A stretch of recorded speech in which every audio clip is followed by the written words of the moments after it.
तो दोस्तों Jain irrigation system ने अपना यहाँ पे Q1 के नंबर्स डिस्क्लोज कर दिए हैं। तो आइए देखते हैं इस बार के नंबर्स कैसे निकल के आए हैं। उसके साथ ही साथ अगर आपने ये स्टॉक खरीद रखा है या कोई फ्रेश एंट्री लेने की सोच रहे हो तो कौन से इंपॉर्टेंट लेवल्स रहेंगे, कहाँ आपको एंट्री लेनी चाहिए, कहाँ तक आप टारगेट बना सकते हैं, सारी चीज़ें मैं आपको चार्ट्स पे लेके जाके ब्रीफली समझाने वाला हूँ। तो सबसे पहले हम यहाँ पे स्टार्ट करते हैं इसके नंबर्स की कि कैसे इस बार रिजल्ट्स आपको देखने को मिले। तो अगर आप अब देखोगे तो यहाँ पे नंबर्स आपको यहाँ पे लैक्स पे देखने को मिले हैं, मैं आपको करोड़्स पे बताऊंगा। स्टार्ट करते हैं हम यहाँ पे सबसे पहले रेवेन्यू फ्रॉम ऑपरेशन से। तो पिछले क्वार्टर की रेवेन्यू की बात करते हैं तो यहाँ पे आपको 1748 करोड़ के आसपास रेवेन्यू देखने को मिलती है, जो कि इस बार घट के आपको 1545 करोड़ के आसपास आपको देखने को मिल रही है। तो क्वार्टर की बात करते हैं तो यहाँ पे आपको 11% के आसपास यहाँ पे आपको गिरावट देखने को मिल रही है रेवेन्यू के नंबर्स पे। वही अगर हम बात करते हैं ईयर ऑन ईयर बेसिस पे तो पिछले साल यहाँ पे आपको 1477 करोड़ के आसपास यहाँ पे आपको रेवेन्यू के नंबर्स देखने को मिल रहे थे, जो कि इस बार आपको थोड़ी सी बढ़त देखने को मिल रही है 1545 करोड़।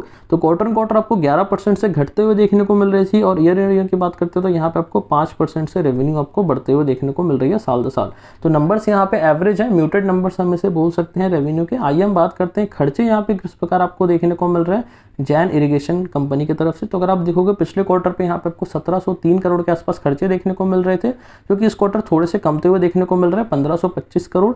वही अगर हम ईयर ऑन ईयर की बात करते हैं तो पिछले साल यहाँ पे आपको 1431 करोड़ के आसपास 1463 करोड़ के आसपास यहाँ पे आपको खर्चे देखने को मिल रहे थे, जो कि इस बार थोड़े से यहाँ पे बढ़ के 1525 करोड़ के आसपास देखने को मिल रहा है। तो क्वार्टर ऑन क्वार्टर या ईयर ऑन ईयर दोनों पे ही खर्चे स्टेबल है, कंट्रोल पे है। क्वार्टर ऑन क्वार्टर पे इनफैक्ट आपको थोड़े से खर्चे गिरावट देखने को मिल रहे हैं, ताकि आपका प्रॉफिट के जो आने वाले टाइम पे प्रॉफिट के नंबर्स में यहाँ पे आपको इंक्रीज होते हुए देखने को मिल सकते हैं। आइए बात करते हैं यहाँ पे प्रॉफिट के नंबर्स की, किस प्रकार इस बार आपको प्रॉफिट देखने को मिला कंपनी की तरफ से।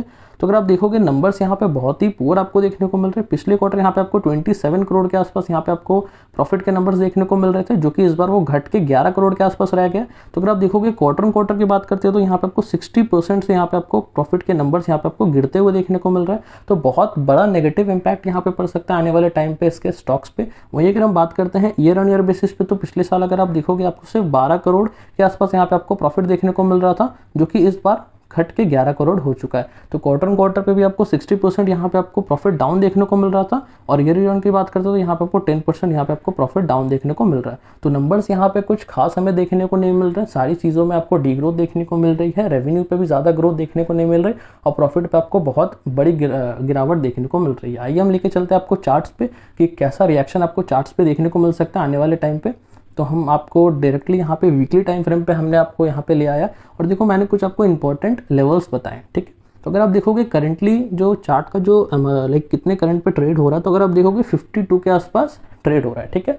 तो ये जो एक इंपॉर्टेंट मैंने लेवल बनाया है जो कि एक सपोर्ट की तरह काम कर रहा है। अब सपोर्ट अगर आपको नहीं समझ आ रहा या समझ आ रहा कुछ भी, मैं आपको तब भी एक डिटेल पे बता देता हूँ। जब भी कोई स्टॉक कहीं से गिर के ऊपर जाता है सपोर्ट हो जाता है। देखो यहीं से आपको मार्केट बार बार गिरता हुआ फिर यहीं से आपको बाउंस बैक देखने को मिल रहा है। इसका मतलब क्या है, ये जो लेवल है ना बहुत इंपॉर्टेंट लेवल है, क्योंकि जब जब मार्केट यहीं से गिरता है आपको यहीं से बाइंग देखने को मिलती है। जब भी आपको देखने को मिल रहा है 3 से 4 बार आपको यहीं से बाइंग देखने को मिल रही है। तो इसका क्या मतलब है, अगर स्टॉक फिर से अगर इस लेवल पे आने को देखने को मिलता है तो चांसेस है कि यहीं से वो ऊपर जा सकता है। तो आपको खरीदना कहाँ है, हमेशा डिमांड जोन यानी सपोर्ट एरिया पे आपको खरीदना है। अब मैं आपको डायरेक्टली नहीं बोल रहा हूँ कि आप खरीद लो, क्योंकि मैं कोई बाय एंड सेल रिकमेंडेशन नहीं देता, सिर्फ चार्ट के एनालिसिस के बेस पे और एजुकेशन पर्पस के बेस पे मैं आपको समझा रहा हूँ। तो जो लेवल्स हैं इंपॉर्टेंट मैंने आपके लिए मार्क कर दिया। सबसे पहला आपका 48-47 के आसपास इंपॉर्टेंट लेवल है।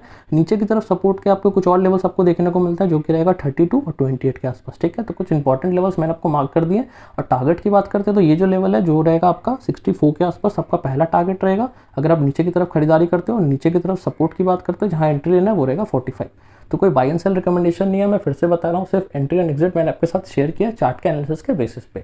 तो अगर आपको वीडियो अगर आपको पसंद आता है और हमारे समझाने का तरीका अगर आपको अच्छा लग रहा है तो इस वीडियो को जरूर लाइक करें, और चैनल पे नहीं हो तो चैनल को सब्सक्राइब कर दो। आपको ऐसे ही कंटेंट्स और भी अच्छे कंटेंट्स आपको हमारे चैनल पे देखने को मिलेंगे। मिलता है नेक्स्ट वीडियो पे कोई फ्रेश कंटेंट के साथ, तब तक के लिए गुड बाय।